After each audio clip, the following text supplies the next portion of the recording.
And there we go. Welcome back, everybody. This Week in America, online, thisweekinamerica.us. It's being called a modern-day science fiction novel that explores the importance of faith in a violent world. Heartwarming and suspenseful, the critically acclaimed The Smallest Angel from Richard Seib, a story within a story. A journalist reads a manuscript telling the tale of an experimental Soviet saboteur, the family she finds, and the power of love and miracles in the lives of ordinary people. Richard ran his own art gallery for a decade, then spent 16 years as a traveling sales rep, often living out of motels along the way.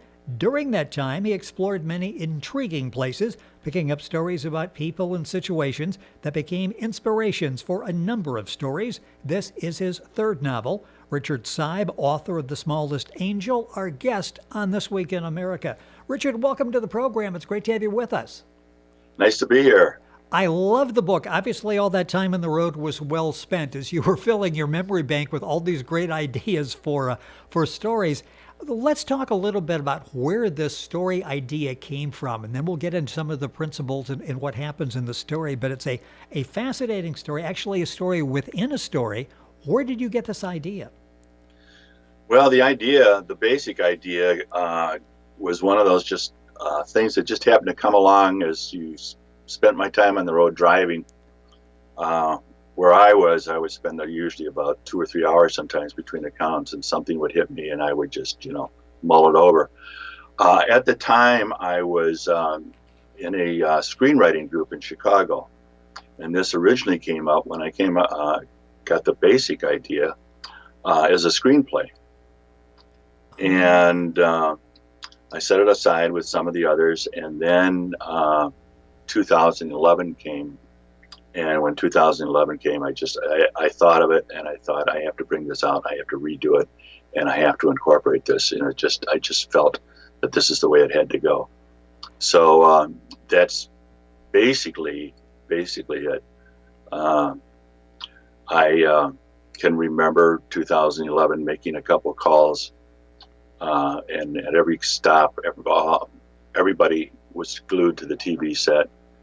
And finally realizing that this was not going to be a day for what I was doing, I can remember driving by the local blood bank and thinking of stopping, and the line outside was around the block. And, from then on, and church services I'd gone to and all that, I just thought, I've got to redo this. I'm going to pull it together and redirect the way I wanted it to go. Well, it's a powerful force in the book 9/11 we're talking about, and how that really changed the way we look at the world. And you're right, everything just sort of stopped that day. There was no sense in trying to conduct business of any kind because everybody was glued to the television. And just when you thought, okay, it's over, it can't get any worse, it proceeded to get worse during the course of the day. It was just a tragic event which plays a major part in the book, The Smallest Angel. Let's sort of establish here, and I can see this becoming a screenplay. This is very visual. I can see this as I'm reading the book, The Smallest Angel. I mentioned a story within a story. Talk about the journalist that is trying so hard to get home for Christmas, covered his first war, and he's given a manuscript to read. Talk about the journalist and how this whole thing came about, where he is reading this manuscript. Well, the concept there came from after 9/11. I had this, I was pulling pieces together, and writing them down as notes as to what I wanted to do. And then, of course, we got into the war. And I thought to myself, what would it be like if you were a journalist on your first assignment with a team, and you've never done any of that type of stuff before, and now you've seen things that you just don't know whether you can live with them or not, or whatever. It's been very rough. And the person that's the leader of your group decides to, maybe while they're waiting for a plane at Christmas time to get home, to give him something to read to kind of take his mind off of the last couple of weeks. And that's basically where it came from. For that part from, because I figured that way I could focus it in on what happened and focus, the end results in the beginning the way I wanted it to. So that was the concept. That was the idea. And he starts to read this, and it talks about a secret Soviet research project, and that's key to telling the story. Talk about that. What was the research project? And then suddenly the research project comes to life, and that brings on a whole new storyline. Well, that part, I mean, the character I had come up with, and of course, I'm very big into science fiction too, like everything, like everybody else. Yes. And I thought, that I could make this kind of work and make more sense if it was done the way it was done, where it's happening. That particular character, which is the main character or second main character in the book, is developed in Russia at the time that the Soviet Union is falling apart, because at that time, you would have total chaos. People are going, and everything is going in different directions. Somebody in this research facility, realizing that they have a potential gold mine in their hands, decides that they're going to leave and sell it off. And of course, we know what happens after that. Everything kind of goes crazy. But that was the main concept. I mean, that part was to help set that character that was developed there, and what happens, and the people that would be after her throughout the rest of the book.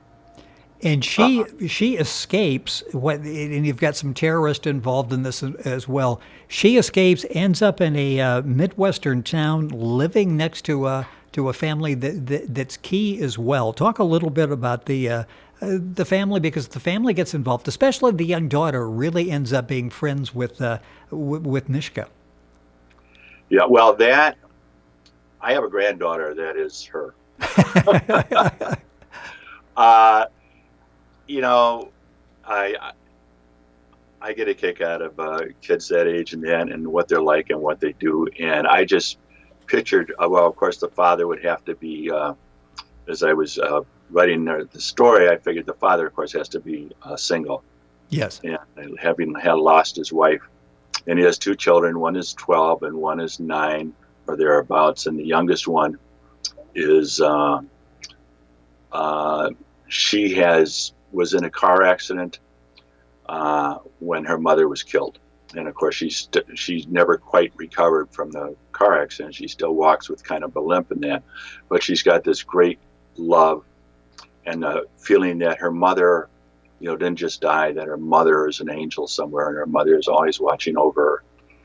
And she's a character. She's just, nothing stops her. If she thinks she's going to, wants to meet somebody or wants to do something, she's going to do it. And of course, all I had to do was follow my granddaughter. So it wasn't too hard to do. Well, it's the character. You really love the character. The character in the book is Jessica, and she befriends Nishka. The book we're talking about is The Smallest Angel. Richard Seib is the author. That's Seib. The website, thesmallestangel.com. The book's available at pageturner.us. It's a republished book, now available for sale in ebook and paperback at its lowest retail price.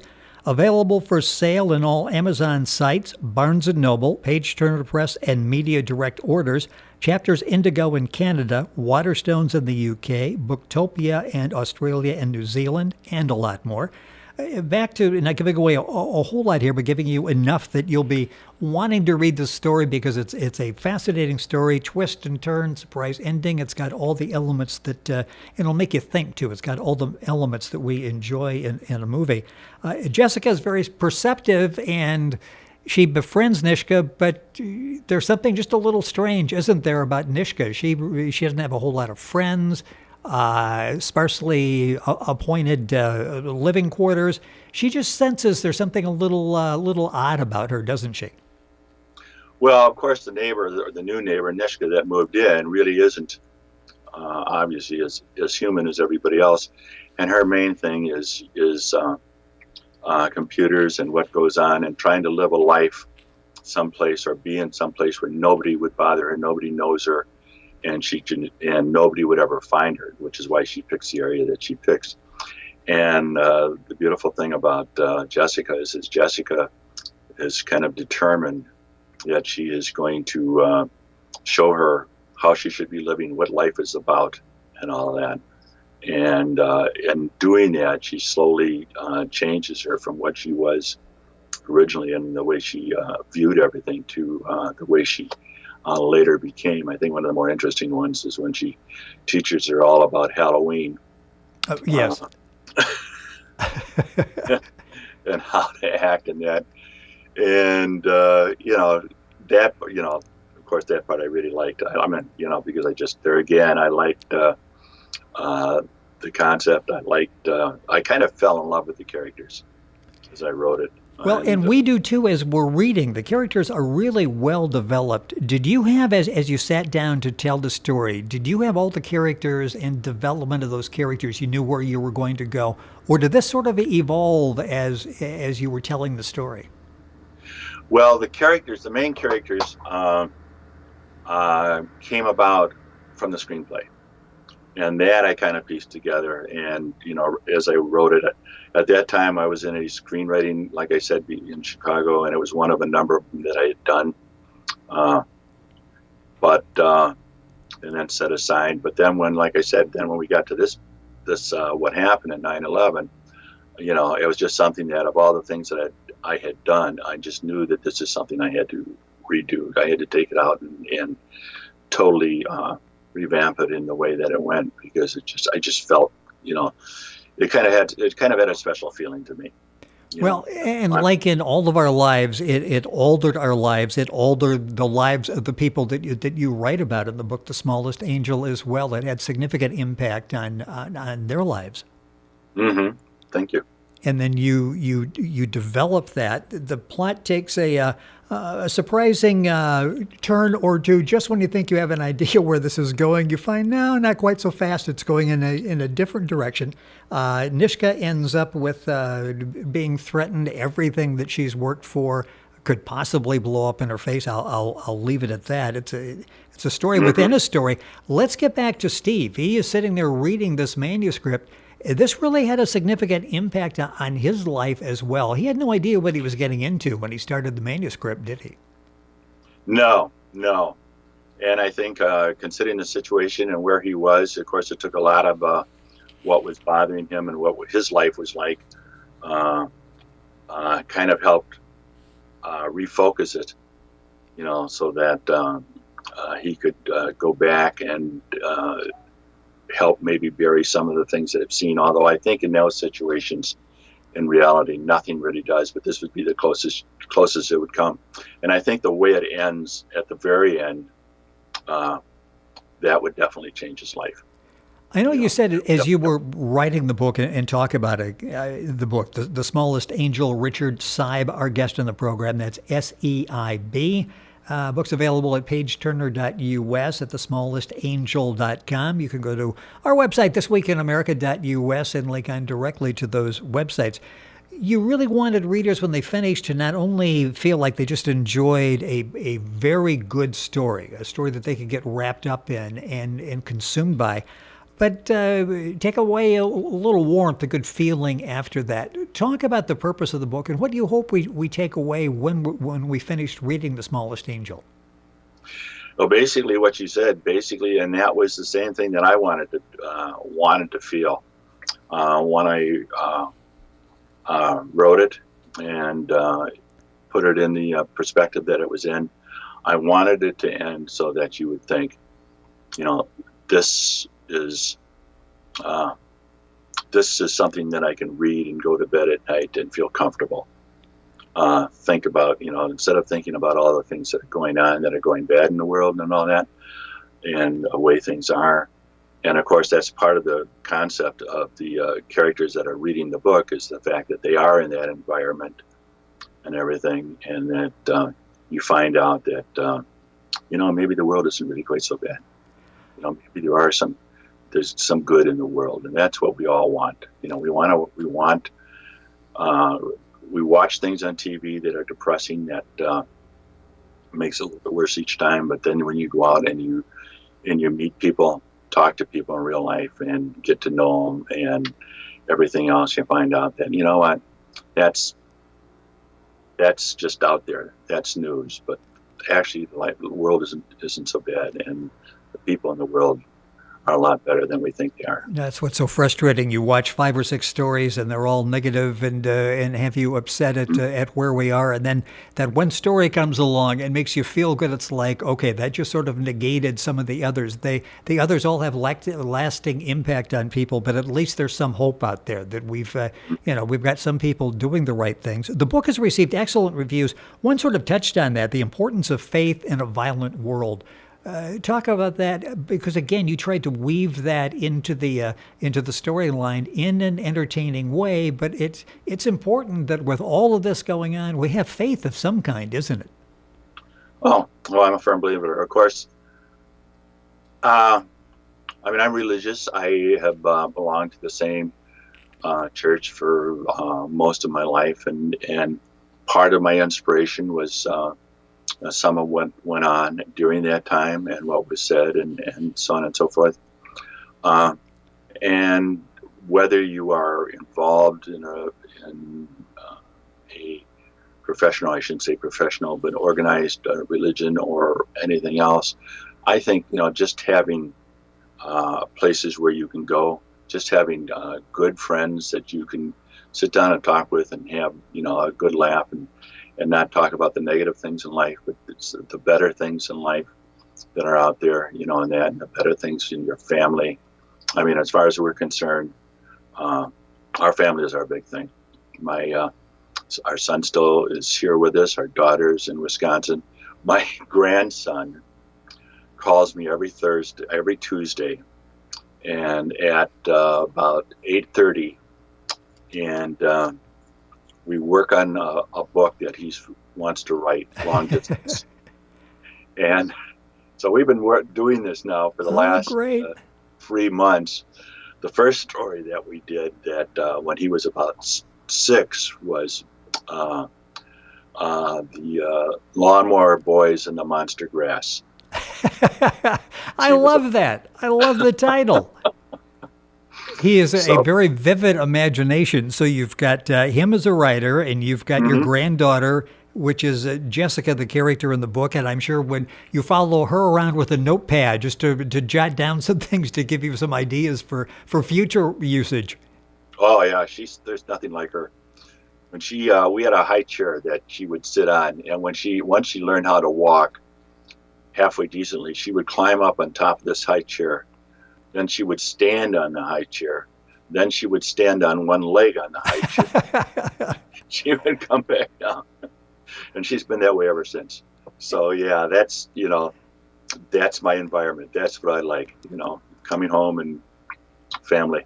Well, it's reflected in the book. The book we're talking about is The Smallest Angel. Richard Seib, S-A-I-B, is the author and our guest in the program. His website is thesmallestangel.com. The book is a republished book and now available for sale in ebook, paperback, at its lowest retail price. Available for sale in all Amazon sites, at Barnes & Noble, Page Turner Press, and Media Direct orders. Chapters Indigo in Canada, Waterstones in the UK, Booktopia in Australia, New Zealand, and a lot more. It's the story about the power of love and miracles in the lives of ordinary people. It really is a book well done with a great story and a great message.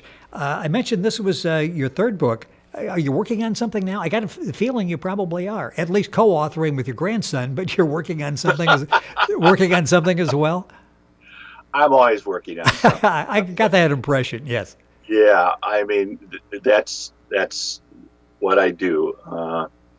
I had 2 that I'd done a long, long time ago when I had no idea what it was like to try and get a book out, and those were basically based on things that happened when I was traveling.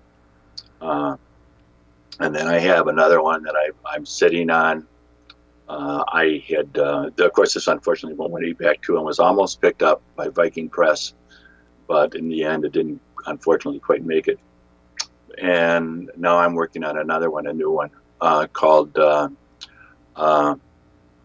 Yesterday's Summers. So I like that. I like that. And then we can maybe get the lawnmower book that we can talk about the next time as well. Oh yeah, That I love that's the title on that. I can see that late night television as a motion picture here, or maybe even the theaters as a motion picture. That his imagination is as fertile as yours is, I believe. I look forward to having a chance maybe to read that at some point. The book that yeah. Richard, I'm sorry. yeah, go ahead. No, I was going to say we actually started a second one because he was in love with lawnmowers at that time. So it was going to be the Lawnmower Boys and Grass Island, but we never got across the ferry. Never got the ferry across the island. Oh, that it's a great imagination. I love the titles at least. So that's a great place to start. The book that Richard has written is called The Smallest Angel. Richard Seib, Seib.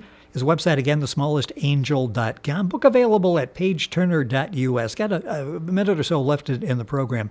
You're a veteran of writing books, getting them published. Talk about your experience with Page Turner. That's been good. I have worked with a couple other places, which obviously way back, and then a couple recently, including the one that this originally went through.